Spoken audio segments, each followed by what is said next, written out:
The dinner table was set with Mom's finest china, the kind she only brought out for special occasions. The smell of roasted chicken wafted through the air, making my mouth water. It should have been a pleasant family gathering, but the tension was palpable. "Dee, dear, you really should have made more of an effort with your appearance," Mom said, eyeing my casual outfit with disdain. "This is a special night." I forced a smile, ignoring the jab. "It smells delicious, Mom. Thank you for hosting us." Tom squeezed my hand under the table, his way of offering silent support. At least he was on my side, or so I thought. As we started eating, Mom launched into a monologue about the importance of family legacy and carrying on the family name. Her pointed glances in my direction made the subtext clear. My inability to have children was a constant source of disappointment. "Which is why," she continued, "we've been discussing some exciting changes for our family's future." Tom shifted uncomfortably in his seat and a knot formed in my stomach. This didn't sound good. "You see, Dee," Mom said, her voice sickly sweet, "while we love you dearly, the fact remains that you're unable to provide an heir. A great injustice, really, given how devoted Tom has been." I felt Tom tense beside me, but he remained silent. Anger and hurt bubbled up inside me as Mom's words sank in. "So, we've decided to welcome a new addition to the family, a younger, more fertile woman who can give us the grandchildren we so desperately desire."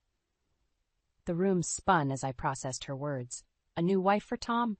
How could he betray me like this? "You can't be serious," I managed, my voice shaking. "Tom, tell her she's out of her mind." But Tom wouldn't meet my gaze, his eyes fixed on his plate. The truth hit me like a ton of bricks. He was in on this twisted plan.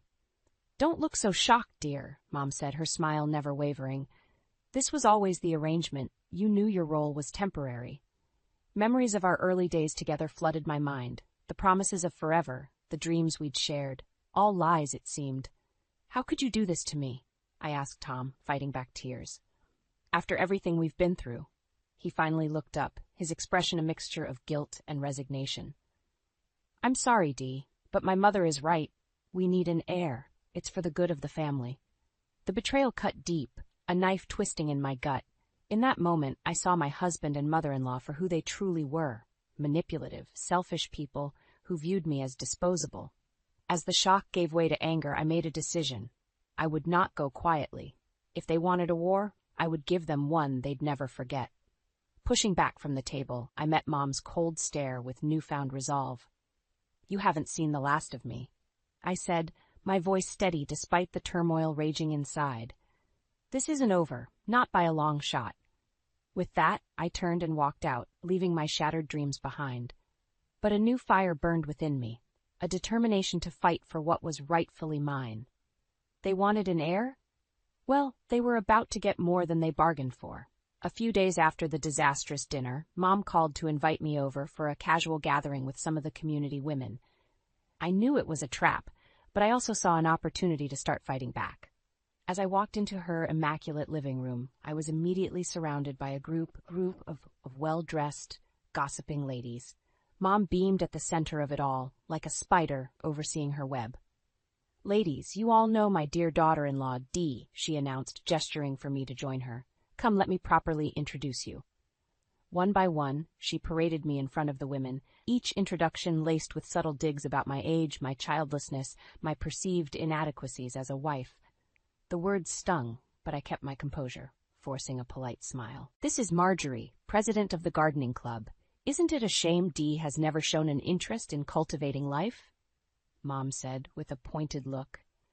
Marjorie gave me a pitying glance before turning away, whispering to her friend. It went on like that for what felt like an eternity, Mom's barbs growing sharper with each new acquaintance. Through it all, Tom lounged in the corner, nursing a drink and pointedly ignoring the spectacle.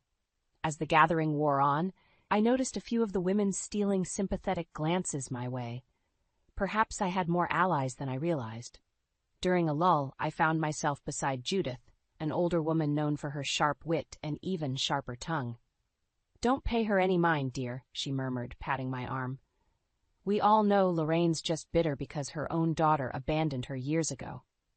I raised an eyebrow, intrigued by this juicy bit of information. Judith gave me a conspiratorial wink before moving on. Suddenly, the endless parade of introductions took on a new light. These women weren't just Mom's adoring sycophants. They were a wealth of knowledge about her deepest insecurities and darkest secrets. And with a few well-placed allies, I could start turning the tide. As the gathering finally wound down, I made a point of thanking Mom for her hospitality with a pointed smile. She narrowed her eyes, sensing the shift in my demeanor. "This isn't over, Dolores," she hissed under her breath. "Not by a long shot." "Wouldn't have it any other way," I replied coolly, already formulating my next move. On my way out, I caught Tom's eye for the briefest moment. His gaze was hollow, empty, as if he'd already checked out of our marriage long ago. Fine by me. The less he was involved, the easier it would be to dismantle his mother's twisted schemes from the inside out. As I drove away from Mom's house, I felt a newfound sense of determination. She might have won the battle, but the war was just beginning. With a few unexpected allies in my corner, I was ready to fight for my life and make her regret ever crossing me. A few days after the disastrous community gathering, Lorraine ambushed me with another cruel demand. "We need to schedule you for a fertility test," she announced over coffee, not even looking up from her magazine. I nearly choked on my drink. "Excuse me? Why on earth would I do that?" She fixed me with a steely gaze. "To prove once and for all whether you're capable of providing an heir. If the results are positive, perhaps we can revisit this ridiculous notion of bringing in another woman." The audacity of her request stunned me into silence. After everything they'd put me through, they still expected me to jump through hoops? I opened my mouth to protest, but Tom cut me off. "Just do it, Dee," he said flatly. "The sooner we get this settled, the better for everyone." His callous disregard for my feelings felt like a slap in the face. Didn't my husband have any loyalty left? Realizing I was outnumbered, I agreed to the test, if only to buy myself some time. The procedure itself was mercifully quick, but the waiting was agonizing. Each day that ticked by, I imagined Lorraine growing more smug, more convinced that I would fail this latest trial. I couldn't let her win, not this time. Finally, the call came. The doctor's tone was carefully neutral as she relayed the results. I was still fertile, very much capable of conceiving a child. An immense weight lifted from my shoulders, and for a fleeting moment I felt a glimmer of hope that this nightmare might actually end. That hope was swiftly extinguished when I shared the news with Lorraine and Tom. Rather than being pleased, or even relieved, Lorraine's expression remained cold and calculating. "Well, isn't that interesting?" she mused. "Though I can't say I'm surprised. These things have a way of working themselves out in the end." Tom said nothing, his face an inscrutable mask. In that moment, I realized with sickening clarity that the test had never been about giving me a fair chance. To them, I was an inconvenient obstacle to be disposed of, no matter what the results showed. Memories came flooding back of those early days with Tom, when we discussed having children of our own. I remembered the tenderness in his eyes, the excitement in his voice as he painted pictures of our future family. Now, it was as if that man had never existed, replaced by this hollow stranger who valued his mother's whims above all else. As Lorraine droned on about needing to explore other options, I tuned her out, my mind racing. For weeks, I'd been reactionary, constantly scrambling to counter her latest move. But no more. It was time to take control of the situation, to turn the tables on these two manipulators before they could do any more damage. I would play along for now, I decided, lulling them into a false sense of complacency. And then, when they least expected it, I would strike, exposing their deceit and hypocrisy for all to see. This time, I would be the one dictating the terms. Lorraine's voice finally broke through my reverie. "Are you listening, Dolores? We need to start interviewing potential surrogates immediately." I met her gaze, my expression carefully neutral. "Of course, whatever you think is best." The words tasted like acid, but I forced myself to smile. Let them believe they'd won, for now. Soon enough, they would realize they had underestimated me at their peril. This was no longer just a fight for my marriage. It was a battle for my dignity, my self-worth. And I didn't intend to lose. That night, as I lay awake staring at the ceiling, a sickening realization washed over me. This entire marriage had been a sham, a twisted game orchestrated by Lorraine, with Tom as her willing pawn. Memories came flooding back of our early days together, when we'd excitedly discussed our hopes and dreams for starting a family. I remembered Tom's tender reassurances that we had all the time in the world, that children would come when the moment was right. "We'll figure it out together, babe," he'd murmured, pulling me close. "No need to rush into anything." Now, in the harsh light of day, those words rang hollow, a carefully constructed lie designed to lure me into Lorraine's trap, because the truth was they'd never intended for me to be a permanent part of this family. The signs had been there all along, but I'd been too blinded by love and optimism to see them. Like the time Tom casually mentioned that his parents expected him to provide them with grandchildren, no matter what, or the way Lorraine had bristled at my reluctance to move into her home after our wedding. "It's just until we get on our feet," she'd said with a saccharine smile. "You don't mind a brief stint under my roof, do you, dear?" That brief stint had turned into years of walking on eggshells, enduring her endless critiques and power plays, all while Tom stood idly by, ceding more and more control to the woman who'd raised him. I should have run then, I realized, escaped before allowing myself to be slowly suffocated by their toxic dynamic. But some foolish part of me had clung to the belief that love could conquer all, that Tom would eventually grow a spine and stand up to his mother's manipulations. As I replayed our heated argument from earlier, any remaining doubts evaporated. Tom's callous admission that I was always meant to be a temporary solution, easily discarded once a more suitable option presented itself. It was a brutal awakening, exposing the true depths of his betrayal. White-hot anger surged through me, quickly followed by a wave of icy determination. If they thought I would simply slink away in disgrace, they had vastly underestimated me. I would stay and fight, unleashing a vengeance so exquisite, so utterly devastating, that they would have no choice but to rue the day they dared to cross me. Tom's meek compliance would be his undoing, the rope by which I hanged his pathetic dreams of legacy and inheritance. And Lorraine, that smug, domineering shrew, would find her world crumbling around her, victim to the same twisted machinations she'd so gleefully inflicted on me. A feral grin spread across my face as delicious scenarios began taking shape. This was no longer about salvaging some sliver of dignity. It was about complete and utter obliteration, leaving their selfish ambitions in ashes around them. Let them believe they'd won, I decided. Let them bask in their false sense of victory. Because soon enough, the tables would turn, and I would be the one dictating the terms of our little game. Closing my eyes, I could already envision their stunned, horrified expressions as the truth finally dawned. They wanted an heir to continue their precious legacy? Well, they were about to get far more than they bargained for. In the days that followed, Lorraine's campaign of emotional torture intensified. Everywhere I turned, she was there, chipping away at my self-worth with her snide remarks and undisguised looks of contempt. "Really, Dolores? You're going to wear that?" She'd eyeing my outfit with disdain. So frumpy. No wonder Tom's lost interest. I grit my teeth, determined not to rise to the bait. Losing my composure was exactly what she wanted. At first, Tom stayed out of it, content to let his mother do the heavy lifting when it came to demoralizing me. But soon enough, even he joined the fray, parroting Lorraine's insults about my inability to give him a child, my failure as a wife. "Maybe if you'd put in a bit more effort," he sneered one morning as I headed off to work, my sole refuge from the toxicity at home. Even there, I found no peace.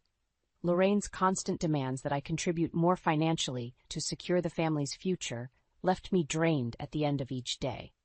I dutifully wrote a check for $1,000 every month, a sick feeling settling in my gut as I did. So this was my reward for years of loyal service, to be bled dry by the very people who claimed to care for me. The breaking point came when Lorraine announced, with fake sweetness, "The surrogates will be here this weekend for interviews. You'll want to be on your best behavior, Dolores." I could no longer hold my tongue. "Are you kidding me? After everything you've put me through, you expect me to just roll over for this?" Tom's eyes went wide, but Lorraine simply shrugged, unperturbed. "Well, I did give you a chance to do things the proper way, but you've made your choice clear." "My choice?" I sputtered, indignant rage bubbling up inside me.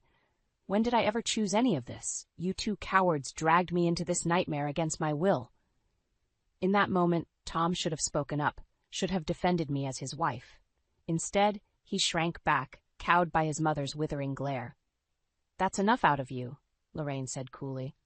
"Why don't you run along like a good girl? The adults need to discuss family matters." The derisive dismissal was like a slap in the face. I opened my mouth, fully prepared to unleash the torrent of hurt and anger that had been building up for months. But something stopped me. Suddenly, it all became clear. This was what Lorraine wanted. She thrived on confrontation, on exerting her dominance over me through sheer force of will. Any outburst on my part would only serve to feed her power trip. A strange sense of calm washed over me, and I felt the fight go out of me, at least for the moment. Straightening my shoulders, I met Lorraine's gaze steadily. "You know what?" "You're right," I said, keeping my voice even.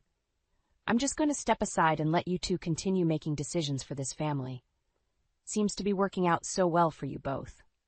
Lorraine blinked, clearly thrown by my uncharacteristic acquiescence. But her smugness quickly returned. "Finally, she sees reason. I knew you'd come around eventually, dear." I didn't bother responding, turning on my heel and heading for the door. Let them think they'd beaten me. Let them revel in their hollow victory. Because in that moment, I knew the game had changed. No more reacting, no more falling into their twisted manipulations.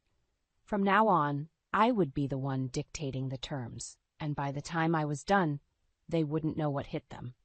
I should have seen it coming, really. The signs were all there. Lorraine's increasingly smug demeanor, Tom's guilty silences whenever I tried to discuss our future. But when I walked through the front door that fateful evening, the harsh reality still hit me like a ton of bricks. There, perched on the living room sofa like she owned the place, was a young woman I'd never seen before. Sleek and polished, with an air of self-assurance that could only come from years of being catered to. This was her, I realized with sickening clarity, the usurper they'd handpicked to take my place.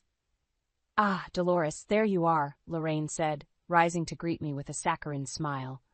"Allow me to introduce Angela. She'll be joining our family shortly." The smug emphasis on those last few words left no doubt as to Angela's intended role. I felt bile rise in my throat as Tom shifted awkwardly beside the interloper, unable to meet my gaze. "You've got to be kidding me," I managed, fighting to keep my voice steady.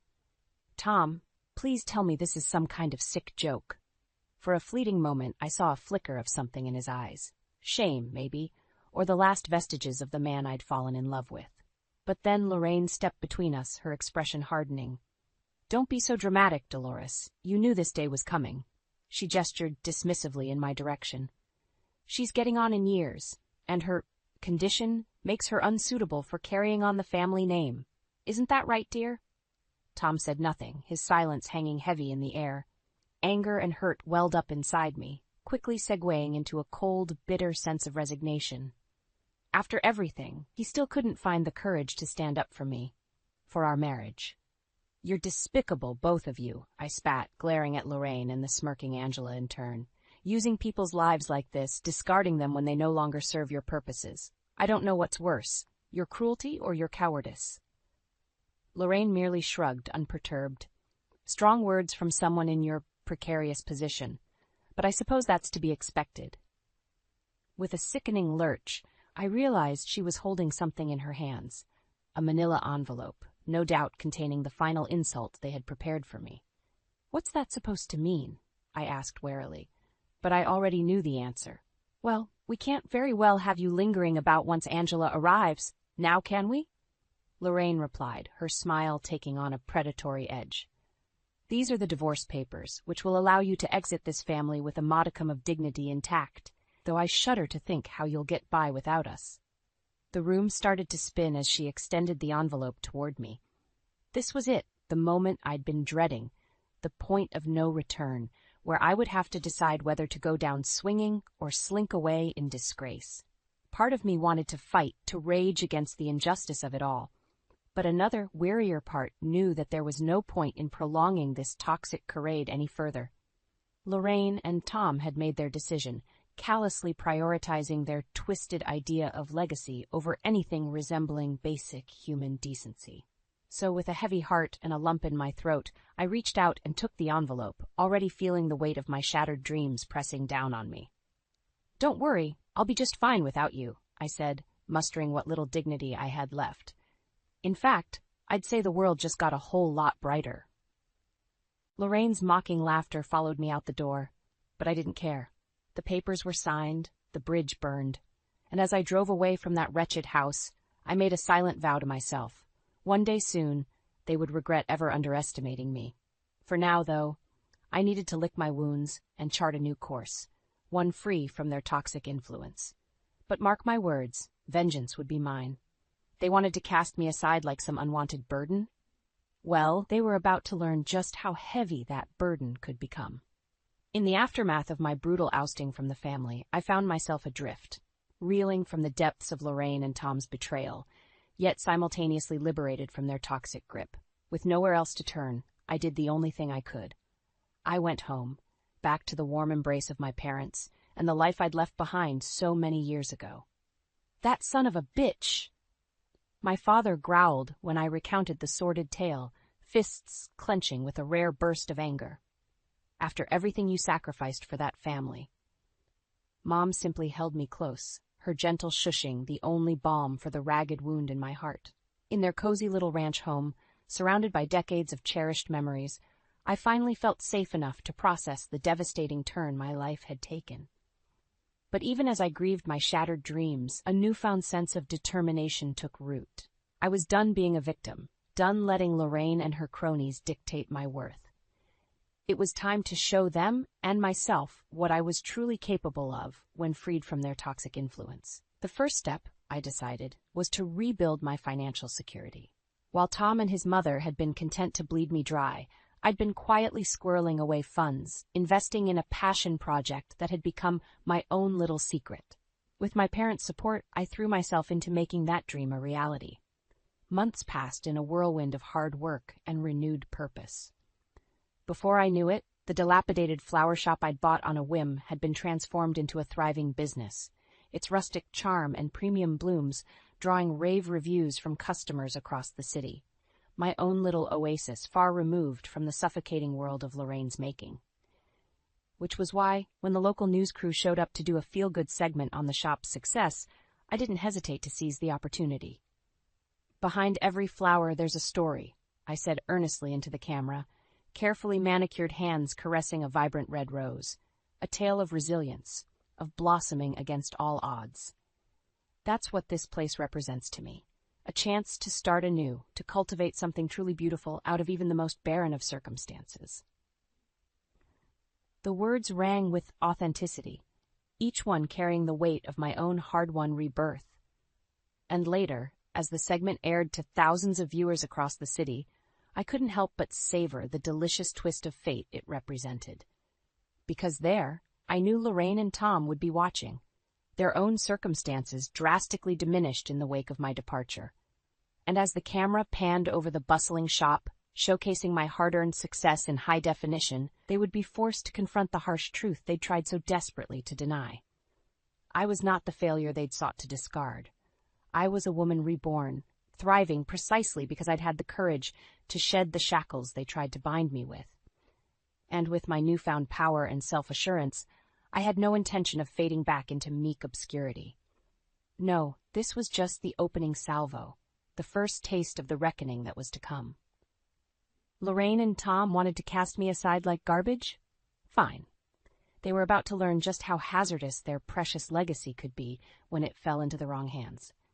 The game was just beginning, and this time, I held all the cards. It was the annual neighborhood block party, and the air was thick with the scent of charred burgers and cheap beer. Normally, this was the kind of event I avoided like the plague, too much forced socializing, too many prying eyes. But this year was different. This year, I had a point to prove. As I made my way through the crowd, heads turned and whispers rippled in my wake.